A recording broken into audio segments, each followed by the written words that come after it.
Bonjour, laisse-moi te raconter quelque chose. Imagine vivre 90 ans et pouvoir regarder en arrière pour voir toutes les histoires que tu as collectionnées.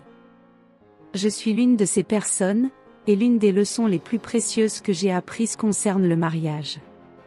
J'ai vécu un amour de plus de 60 ans avec mon mari, et ce n'était pas toujours un long fleuve tranquille, mais c'était le plus beau voyage de ma vie.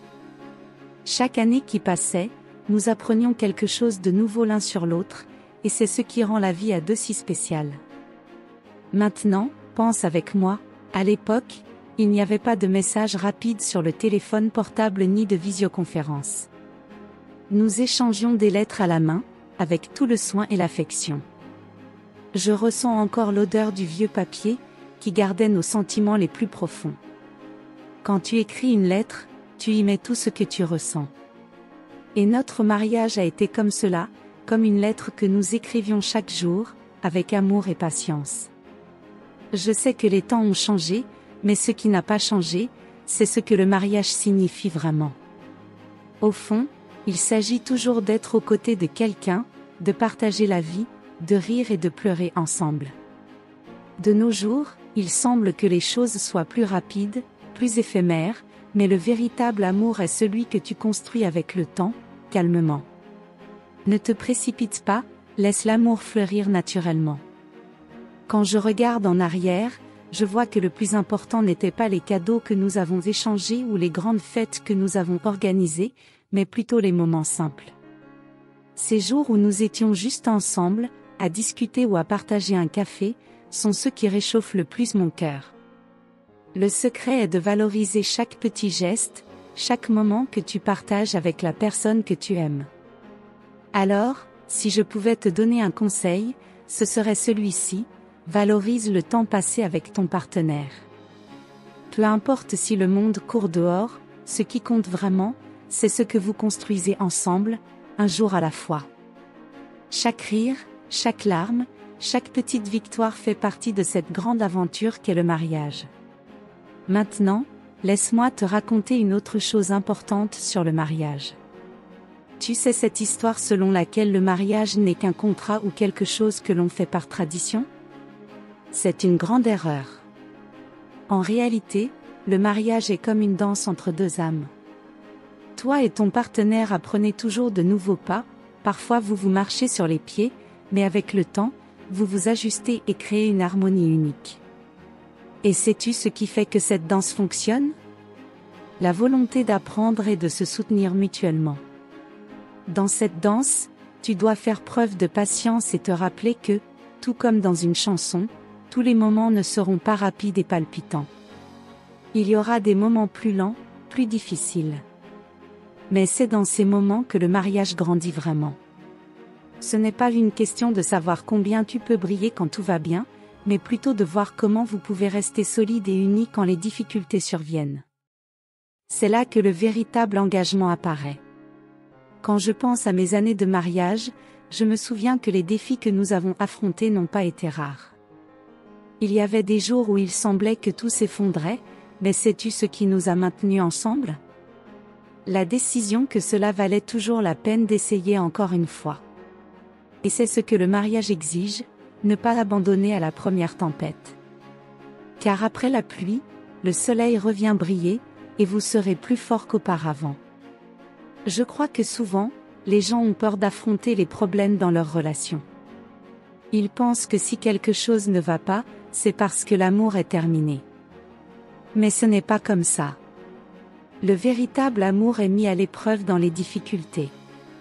C'est dans ces moments que toi et ton partenaire apprenez le plus sur vous-même et sur ce que cela signifie vraiment être engagé l'un envers l'autre. Alors, mon conseil est le suivant: n'aie pas peur des tempêtes. Quand les choses deviennent difficiles, prends la main de ton partenaire et souviens-toi que vous êtes ensemble dans cette épreuve. Car au final, ce qui maintient un mariage solide, ce n'est pas l'absence de problèmes, mais bien la volonté de les affronter tous avec courage et amour. Maintenant, parlons de quelque chose d'essentiel, la communication. Quand j'étais jeune, je pensais que la communication se résumait à discuter, à raconter comment s'était passée la journée et à écouter ce que l'autre avait à dire. Mais avec le temps, j'ai appris que cela va bien au-delà. La véritable communication dans le mariage implique de parler avec le cœur, d'être sincère sur ses sentiments, ses peurs et même ses insécurités. Ce n'est pas seulement parler, c'est partager ce qui est en toi.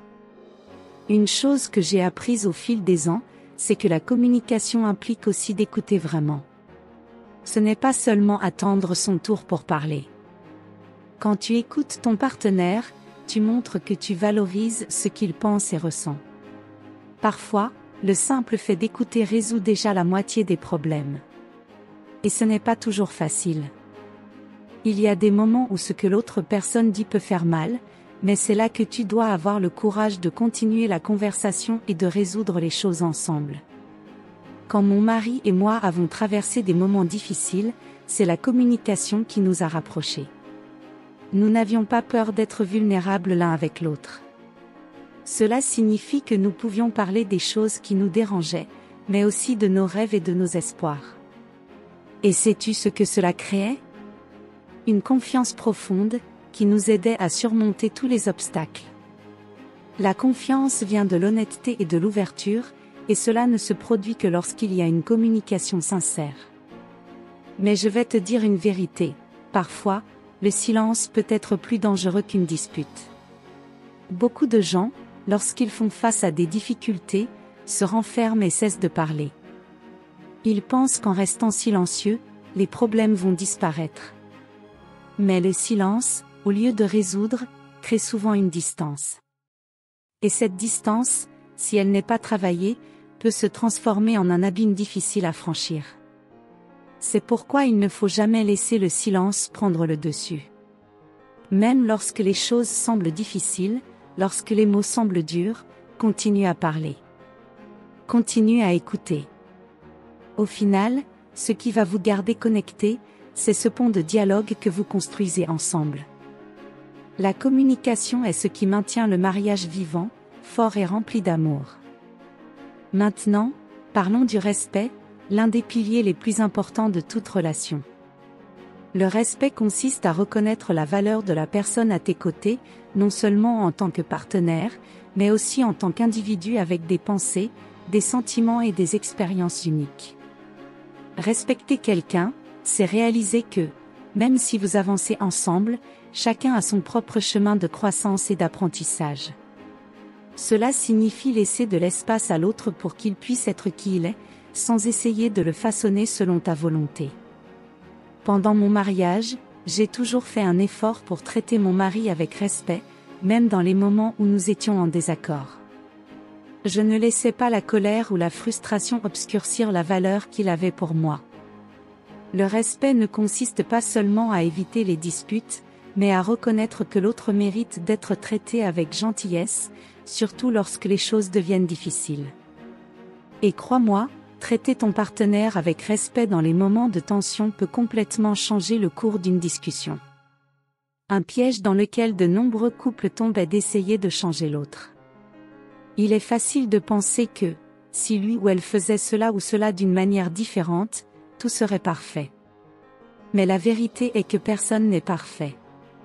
Aimer quelqu'un, c'est accepter cette personne telle qu'elle est, avec ses vertus et aussi avec ses défauts.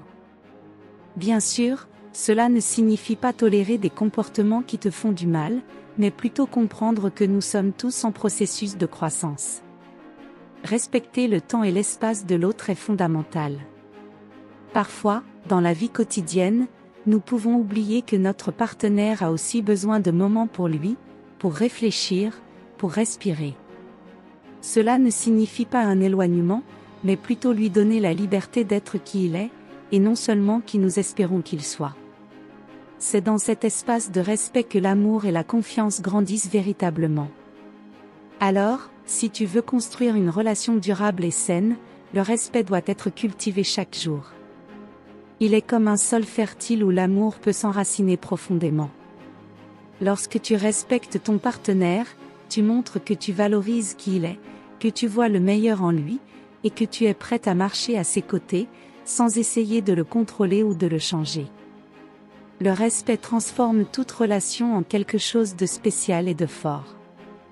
Maintenant, Parlons de la patience. La patience est quelque chose qui peut sembler simple, mais dans la pratique, c'est un véritable trésor dans toute relation, surtout dans le mariage. C'est ce qui nous aide à garder notre calme lorsque les choses ne se passent pas comme nous l'espérions.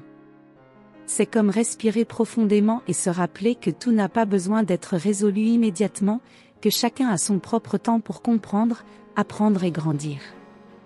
Dans les premières années de mon mariage, je confesse que je me suis souvent retrouvée impatiente.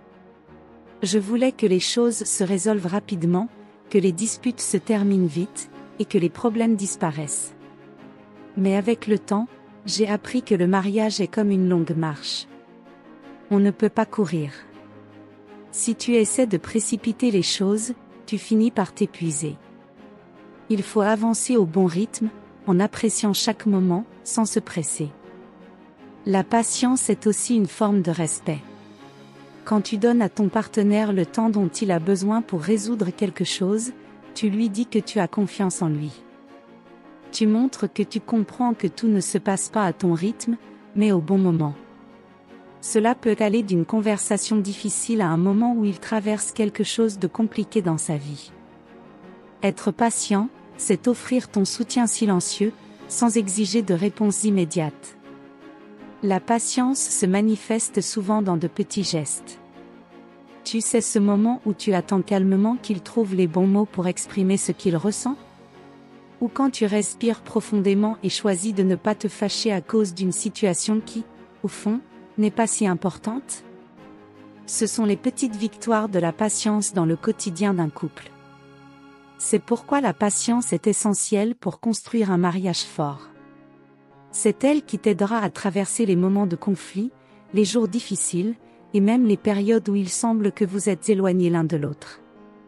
Lorsque tu choisis d'être patient, tu plantes des graines qui, avec le temps, fleuriront en amour, compréhension et harmonie. Et ces fleurs, tu peux le croire, sont les plus belles que deux personnes peuvent cultiver ensemble. Maintenant, parlons de la compréhension, qui est comme le bras droit de la patience. Dans le mariage, comprendre l'autre va bien au-delà d'écouter ce qu'il dit. Il s'agit de voir les choses de son point de vue, de reconnaître sa douleur et de célébrer ses victoires, même si elles sont différentes des tiennes. Comprendre, c'est se mettre à la place de l'autre, sans jugement, et réaliser que parfois, les actions et les mots ont des raisons qui vont au-delà de ce qu'il paraît. Avec mon mari, j'ai appris que la compréhension est comme une boussole. Lorsque nous nous perdons au milieu d'une dispute ou dans des moments difficiles, elle nous montre le chemin de retour l'un vers l'autre. Au lieu de simplement réagir aux mots ou aux attitudes qui me blessaient, je cherchais à comprendre ce qui se passait en lui. Cela m'a aidé à voir que, souvent, ce qui semble être un problème entre nous est en réalité le reflet de quelque chose de plus grand qu'il était en train de traverser. Comprendre, c'est aussi accepter que personne n'est parfait. Tout comme j'avais mes défauts, il avait aussi les siens. Et c'est normal. La vie à deux n'est pas faite de perfection, mais de personnes réelles, avec des failles, mais aussi avec beaucoup d'amour à offrir. Lorsque tu comprends cela, la pression de vouloir que l'autre soit d'une manière idéale se dissipe, et tu commences à apprécier ce qu'il est vraiment, avec toutes ses qualités et imperfections. Il est également important de réaliser que la compréhension exige des efforts. Il ne suffit pas de dire que tu comprends, il faut le montrer par des actions. Cela signifie écouter attentivement, faire preuve de patience lorsque l'autre traverse une période difficile, et être prête à s'adapter lorsque cela est nécessaire. Dans mon mariage, j'ai toujours cherché à comprendre ce dont mon mari avait besoin et comment je pouvais être à ses côtés de la meilleure façon. Et cette disposition a créé un lien encore plus fort entre nous. L'amour s'exprime aussi par de petites actions. Ce ne sont pas de grands gestes qui soutiennent un mariage, mais plutôt les petites attentions du quotidien. Un câlin au bon moment, un mot d'encouragement, préparer un café lorsque l'autre est fatigué, ce sont ces petites choses qui montrent à quel point tu te soucies de l'autre. Dans mon mariage, mon mari et moi cultivions l'amour à travers des détails simples, mais qui signifiaient beaucoup pour nous. Une autre chose importante à propos de l'amour, c'est qu'il n'est pas seulement un sentiment, mais une attitude. Lorsque les difficultés surgissent, il est facile de s'éloigner ou de se mettre sur la défensive, mais le véritable amour est celui qui nous pousse à vouloir résoudre les choses, à chercher la compréhension, et à trouver des moyens d'améliorer ce qui ne va pas aimer, c'est s'engager à prendre soin de la relation, même les jours où cela semble plus difficile. Si cette vidéo t'a apporté de la valeur, si tu t'es senti accueilli ou si tu as appris quelque chose de nouveau, je t'invite à t'abonner à la chaîne. Si tu peux, partage cette vidéo avec d'autres personnes. Peut-être qu'une de tes amies a besoin d'entendre ces mots aujourd'hui.